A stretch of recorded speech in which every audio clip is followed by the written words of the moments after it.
Good morning po sa inyo lahat. This is Sir Bong. Happy New Year po. Oo. Kumusta yung New Year nyo? Nakikita ko naman yung mga post ng mga teachers natin, ang sasarap ng mga pagkain nila, nung kanilang medianoche, Ang dami pa, Nakikita ko yung mga post ng mga teachers. Ang dadami, ang sasarap. Alam nyo, ganyan yung yung pamilyang Guro, talagang yung values natin ng close family ties, Talagang well provider tayo ng family. Dahil siyempre, yung mga Guro, mahal na mahal nila yung kanilang pamilya at talagang gagawin ng lahat, Gagawin ng lahat para mairaos yung New Year's Eve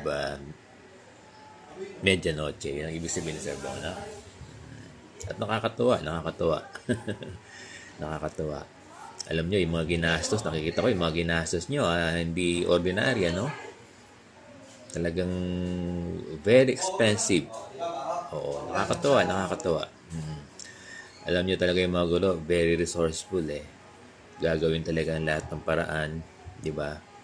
Para sa pamilya. Yan yung pamilyang Guro. Yan yung mga attributes, mga karakteristik ng isang Guro, mapagmahal sa pamilya. Tama ba si Sir Bong? Kahit na wala pa tayong SRI, di ba? Ay iraraos natin. Hindi hindi hindrance yung hindi tayo tumanggap ng benepisyo. Pero iba naman, may mga talagang natira pa naman, di ba? Kaya meron silang pinanghanda kagabi. So ngayon, kumusta po kayo ngayong umaga? Ano ang inyong activity? Papasyal ba kayo sa mall? Manonood ng sine? O mag-i-stay lang sa bahay? Si Sir Bong po, baka dito na lang muna sa bahay, So, sa lahat ng ating mga Guro sa buong Pilipinas, sa pamilyang Guro, ang aking pagbati ng Happy New Year sa inyong lahat. Ano ba?